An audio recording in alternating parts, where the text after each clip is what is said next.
Porn addiction, it's very unique because there are many people who have porn addiction and don't have sex addiction. They're not going out and looking for extramarital affairs, but they are cheating on their partner, lying, hiding truths, betraying through porn and OnlyFans and spending their sexual energy there. My guest today took an unexpected road to the work he does now. Jeremy Lipkowitz was deep into a PhD program at Duke University, a genetic researcher with serious academic credentials. But it was what he discovered about himself, the discontentment that led him into porn addiction and disappointing relationships, that took him into a curious pursuit of understanding happiness and satisfaction. What followed was a period of monastic training and a complete reorientation of his life's direction. Now, Jeremy is a certified coach and the founder of Unhooked Academy, and he's become one of the clearest, most grounded voices in the conversation about porn addiction and recovery. What I appreciate about Jeremy is that he's not just talking theory. He lived this. He knows what it's like to be caught up in a habit that's quietly stealing your ability to connect with yourself and with the people you love. And he knows what it actually takes to get free. That's what we're talking about today, porn addiction. What it really is, what it costs, and what recovery looks like when you're willing to do the inner work. I'm Tim Tedder, and this is the Affair Recovery Room. Welcome to The Recovery Room, a podcast presented by affairhealing.com. In this healing place, in this healing place. You talk about addiction. How do you define it? The way I like to define it is any repeated habit or behavior, thing that you do or something you consume that you repeatedly do despite the negative consequences it's bringing into your life. And so it's a bit more of a broad definition. It's not one of these clinical definitions. And in that sense, we can look at a lot of things as addictions. But just that repeated use despite consequences is the main component that I like to focus on. I think most of the clients that come to me when they're using that term addiction, that's the way they're defining it in their own head. It's not just a minor bad habit. It's a significant bad habit that has a pattern to it, that has negative consequences. Usually on the other side of it, the person that's involved in it says, oops, I shouldn't do that anymore. And then they find themselves going, it's that cycle of the behavior and the guilt and the shame afterwards. And yet they come back to it again and again and again. So I think a lot of people can relate to that. Yeah. I think also just to add on to that, a big component that maybe separates a bad habit from an addiction is this sense of a loss of control that a lot of people experience. There's a desire to want to let the habit go, but a feeling of a loss of control. Like, I want to stop doing this, but I just can't help it. And so that's another component to it, is this powerlessness that sometimes people feel. Also the escalation that can happen. There's a lot of different characteristics of addiction, but that's the main component. How did you even get interested in this? There was one quote I once heard someone say, "Your mess is your message." And I love that, because the things that we go through on our own, the struggles we go through, ends up becoming our message if we can, find our way through it. And for me, that's very true. The struggles I had with pornography, with sex addiction, with depression, mental health, finding my way through those and going through those struggles and trials and tribulations. Now I feel a strong sense of meaning and purpose to talk about them and to let other people know that they're not alone and that there's a way out and they can change for the better. So for me, it started at a very young age, 5, 6 years old, starting to look at things that they weren't pornographic per se, but it was sexual material in the sense that it aroused me sexually. I remember some of the first instances were things like the Macy's catalog that would come in the mail, the lingerie section of the catalog. Yeah, for me, it was the Sears catalog, sure. Yeah, Sears, JCPenney, obviously Victoria's Secret. Like, when those would come in the mail and I would see those photographs, it did something in my body that made me feel good. And that slowly became something that I looked forward to and started to self-pleasure. I mean, I remember I forget how old I was, but very young, noticing the feeling of self-pleasure as being something that felt really good. So it slowly escalated from there and got to the point where I got internet and you could start to download things. And by the time I got to college, there was high-speed internet, tube sites, hardcore pornography that I was downloading and watching on a daily basis, 1, sometimes 2 hours a night. And that's when I started to notice some of the effects on my life. Back when you were that boy looking at the catalogs and realizing, these make me feel a certain way, and there's a curiosity about the body and all the things I can imagine that I can't quite see in this catalog. But what was the context of that? I mean, what was your upbringing like in regards to what you were taught about sex and sexuality and the human body? Was it a conservative upbringing or was it open? It was a bit mixed. So my parents divorced when I was young, when I was 3. And on my dad's side, it was quite conservative, Christian upbringing. And in that, that aspect, there was a lot of kind of suppression of sexuality. We don't talk about this. And on the flip side, I was mostly raised by my mom, and she's a very liberal person. It was very sex positive. I remember her saying, you can watch movies with sex, but you can't watch movies with violence. Mm-hmm. So it was very, very liberal, very open and progressive. And so I didn't necessarily come from a very strong suppression or religious background because I was mostly raised by my mom. That was the primary influence. But even still, without that, there was this sense of, this is something I need to hide. This is something that's secret. This is something that if people found out I was doing, they would disapprove or they would scream. And I think many young boys have that experience of getting caught watching something or masturbating and somebody walking in and shrieking or screaming or saying, you can't do that. You must have been peeking in on my story, Jeremy. Yeah. Well, it's a very formative experience, to have that happen at a young age and to be made to feel bad for getting into something that you're naturally curious about is very formative. Why do you think that if your mom was more sex positive, someone who could comfortably talk to you about sexuality and sex, did you still have this sense of shame wrapped around it to even talk to her? Do you know where that came from? I don't know. Even though she was quite liberal and progressive and was okay with sex in movies, it wasn't the kind of thing where we had open talks about sex and about masturbation and about porn. So even though the context was quite, liberal and progressive, it wasn't the case where these things were openly discussed and there was initiative taken in saying, hey, this is what pornography is and this is what masturbation is, and it's okay to feel these things. So I do think even from a very well-meaning type of parent, there's still a lot of work that needs to be done in terms of creating the right kind of education and safety and environment to make a kid feel okay about his sexuality and say, there is nothing wrong with this. And this is a healthy, natural part of being alive. I hope parents with young children are listening to this and thinking about how can I interact with my children in a way that helps them develop a healthy attitude about sexuality, even if it's parents that have, conservative values as far as boundaries and so forth. There needs to be that open conversation that there's nothing that's shameful or should be embarrassing about having these conversations. My first experience with anything related to sex was when I was in grade school, way before puberty, but playing, with my friends on the playground, swinging on the monkey bars and experiencing what I know now was an orgasm. All I knew then was like, wow, that was a really good feeling. No shame or sense of sexuality attached to it all. I just thought, wow. And of course I went home and wanted to somehow reproduce that feeling. And that's when my mom walked in on me, and it was immediate. This is shameful, embarrassing. You don't do that, without any conversation about it. And from that moment on, there was always shame wrapped around this. And so, that's when you start developing these really bad habits, because as kids, especially in the society today, that's even much different from when I was a kid.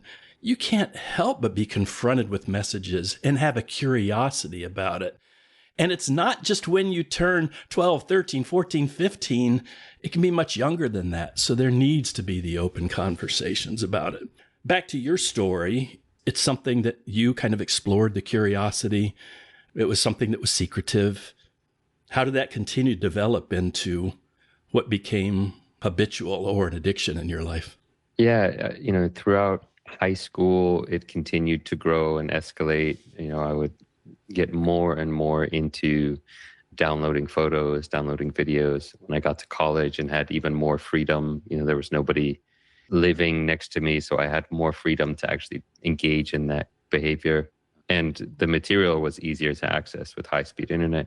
So it just kept growing to the point where it was a daily habit. And I also started to notice the ways that I was objectifying women more, seeing women in my environment, looking for women and looking for who I could talk to or sleep with. So for me, it was very much wrapped up both with porn addiction and sex addiction. There are a lot of guys who it can be one or the other, not necessarily both. But for me, it was both.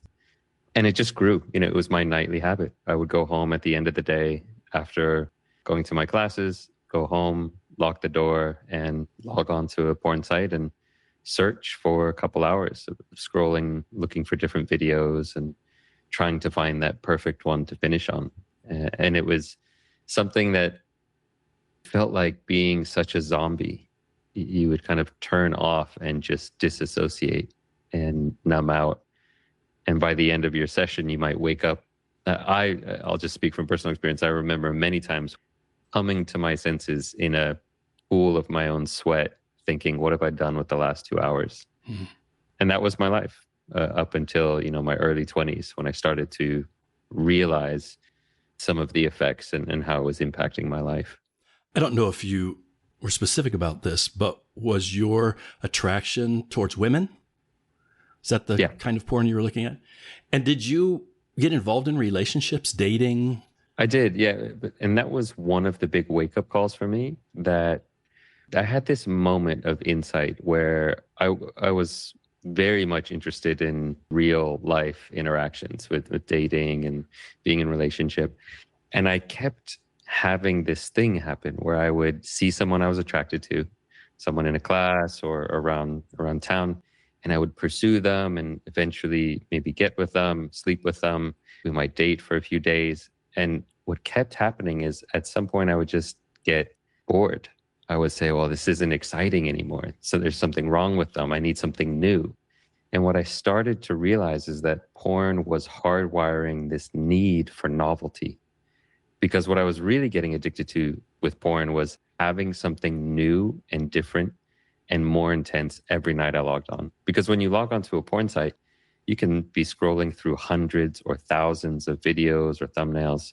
And every time you see a new face, a new scene, a new video, gives you that little dopamine hit, that little spark of excitement. And your brain starts to get addicted to the novelty rather than to an individual person and deepening that relationship. So that was one of the key insights. I realized if I want to be happy with one person and really content and deep in a fulfilling relationship, this porn that I'm watching is hardwiring me in the wrong direction. It's making me constantly dissatisfied, never satisfied. Yeah, that makes sense. That always having the availability of something new and something different is much harder to cultivate in that way. I mean, in a relationship with one person, you can explore ways, let's keep our intimacy fresh and let's be open to new and creative things. But in a monogamous relationship, it's just us to explore that. In porn, you've got millions of opportunities. Like, okay, I've seen enough of that. Let me go to this one. And as you say, that getting hardwired in your brain isn't something that just goes away. Right. Just because you're committed to one person. Yeah, there's an analogy I once gave to some of the guys I work with that kind of struck a chord. It's like if you had Doritos potato chips, these very flavorful Cool Ranch and nacho cheese.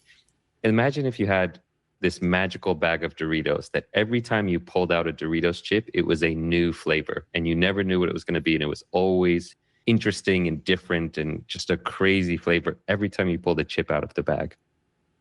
Once you start getting accustomed to that level of intensity of flavor and novelty and spice and all these things, trying to have just a normal baked potato or some steamed broccoli it pales in comparison because your brain thinks, I want that stimulation. I want that intensity. I want sugar and spice and salty and crunchy.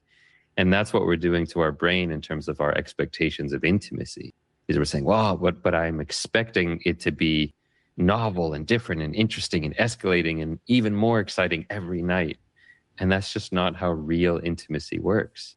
And so just in a very real way, we're sabotaging our ability to be happy and to be content. That was the big thing for me. I realized what I wanted was contentment. And a lot of the guys I work with, they realize that what they truly long for is contentment, deep inner peace, a sense of inner peace and fulfillment, not this chase for more that never satisfies. I think I would add on to that another C word. We want contentment, but I can find contentment on my own. When I'm considering relationships, I really desire connection. Mm-hmm. It's that contentment and connection. And I think for a lot of people that I've worked with, the porn becomes the substitute for the connection as well. I mean, maybe there are people who've never grown up to learn how to be vulnerable, learn how to experience true intimacy, especially if we have this porn addiction in our life. That's just the easy out to pleasure and relief and like, oh, I don't need to pursue anybody else right now. And we don't leave space for desire to grow and for vulnerability and authenticity to show up because there's just an easy way out. That becomes the substitute. I'm convinced that for some people, at least, the inability to connect with a partner in a really deep way, the outcome of that is, well, I know how to satisfy that, whatever I'm feeling like I want right now. And it's either through porn or go out and have a relationship with somebody else. But it really substitute for that thing that we all desire. I really want connection with someone that I believe loves me and can trust that I love them as well. And it's hard. I mean, we live in a society that is very aversive to taking risks, to being vulnerable, to doing the hard work of being in relationship, because it's much easier to say, well, I'll just go home and get my fix on the screen. It doesn't really fill that need that we have as humans for connection, but it feels like it does. And so for many guys, they just think, well, it's easier to just log on to a screen and I can get exactly what I want. I can have whoever I want and I don't have to take a risk. I don't have to be rejected. It's easier that way for a lot of guys, even though it doesn't really fulfill them.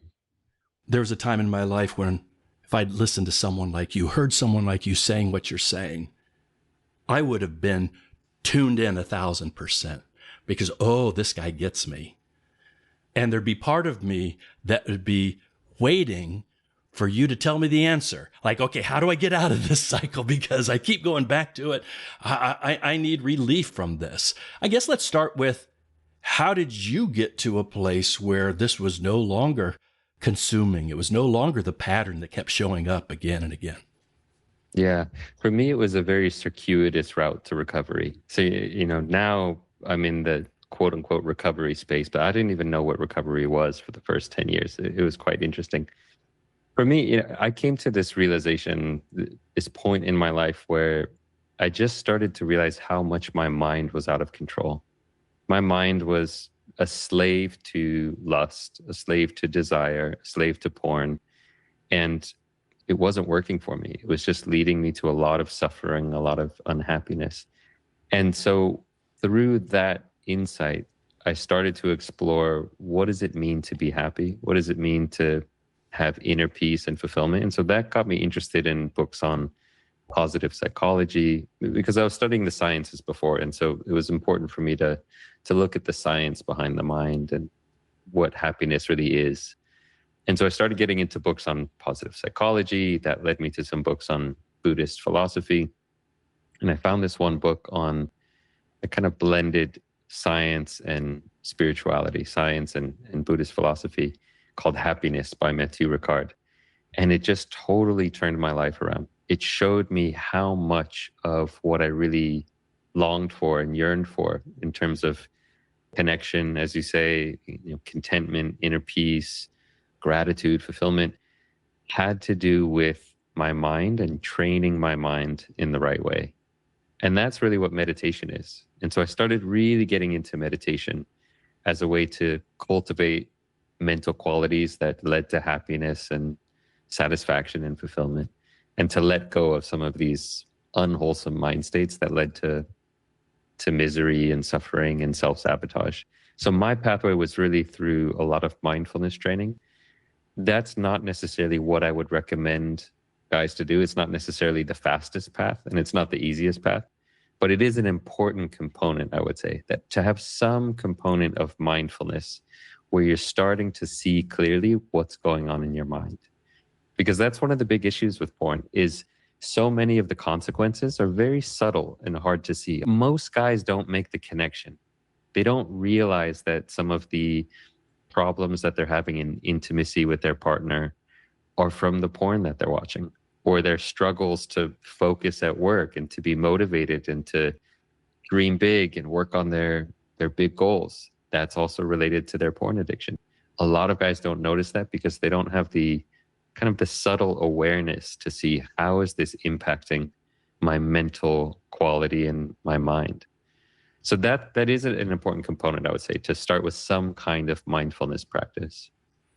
You went beyond finding this help for yourself. And once you experienced this shift, eventually you started telling other people about it. I mean, and especially other men that are kind of have the same story as you. And now you kind of offer that as a service to others. Can you talk a little bit about that? Yeah, it didn't start with me talking about porn. It started with me talking about how powerful meditation was for me. So for the first 10 years, it was me teaching people about meditation, and in particular, teaching them a very secular approach to meditation. Once I understood that meditation wasn't some woo-woo fluffy nonsense, that it was a way of training the mind, taking your mind to the gym and strengthening your mind and cultivating good qualities of the mind.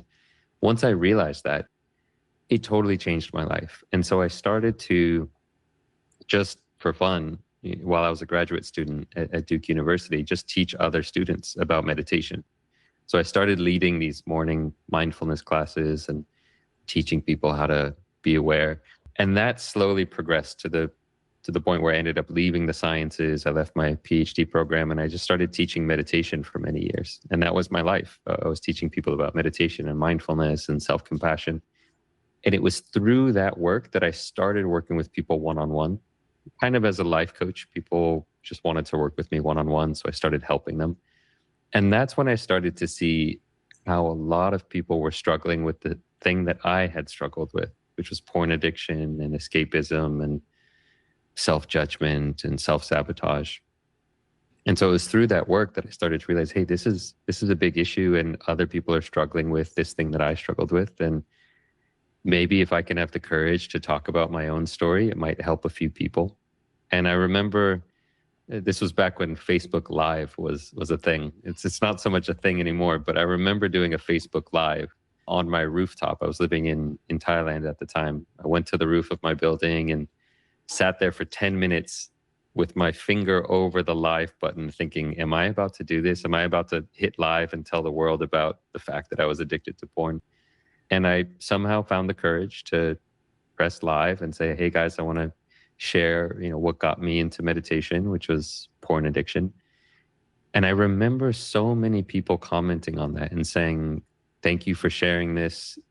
I know someone who's struggling with this, or I've struggled with this, or I lost my partner to porn addiction. And it made me realize just how big of an issue it was. And so that's when I started shifting into doing more of this work. And it's been a joy ever since. I imagine there are a number of men, if they're listening to this podcast, that, as I said before, can relate to your experience and the frustration of a habit that keeps interfering in their life again and again. And yet the suggestion that meditation is a way out of that. In their mind, they're picturing, I can't go sit in the corner in a lotus position, with my hands folded and think that's going to solve this. Yeah. Why? How does this work, and why does it work? Yeah, well, it's why I don't recommend meditation as the solution. For guys starting, if someone is out there listening and they're thinking, I do want to start somewhere, but mindfulness is not really my thing, or I've tried it, or it's not for me. You don't have to get into it, at least not yet, and at least not in the way you think it is. What's much more important is getting connected to a community, finding other guys who you can talk to, whether it's a men's group or a therapist or a coach, but finding a place to get connected with other people who are on the same journey of being honest and being vulnerable and saying, hey, this is what I'm going through. That is so incredibly healing, because it starts to dismantle that toxic shame that gets a lot of people stuck in addiction.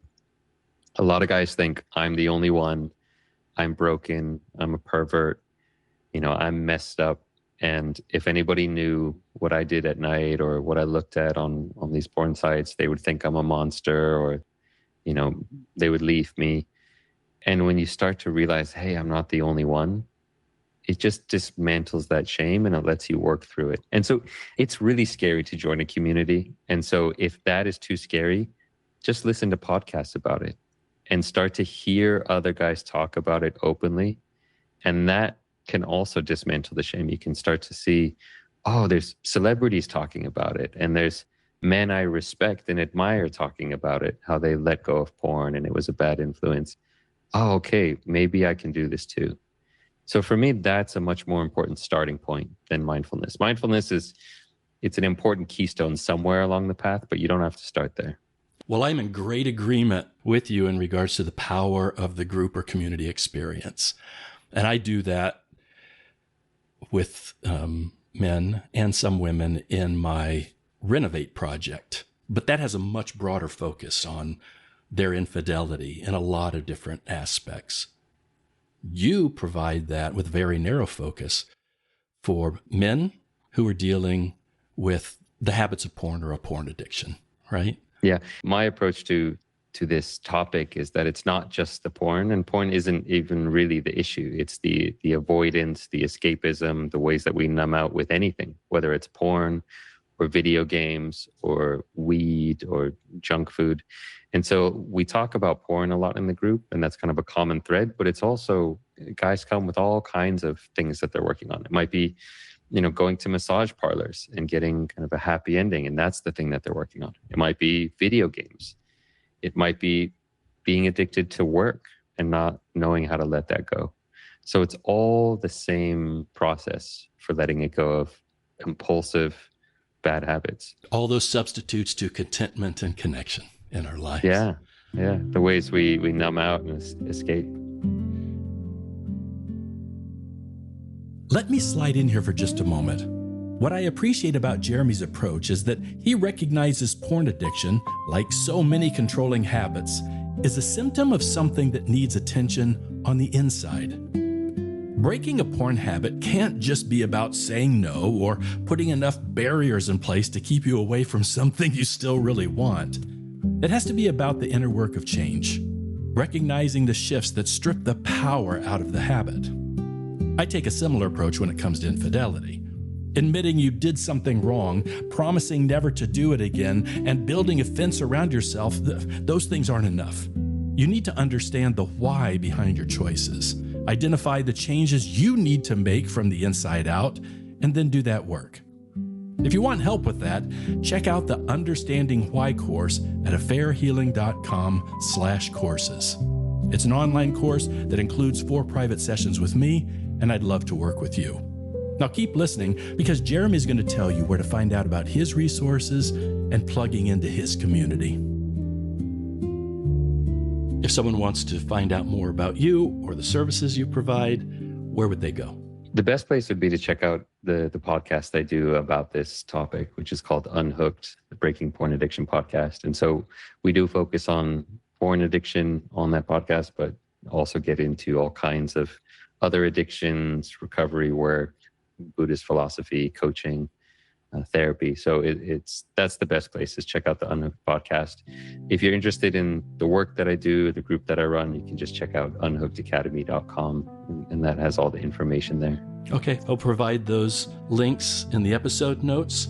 Jeremy, I appreciate your story, the openness in which you share it with others, so hopefully they can find their healing too.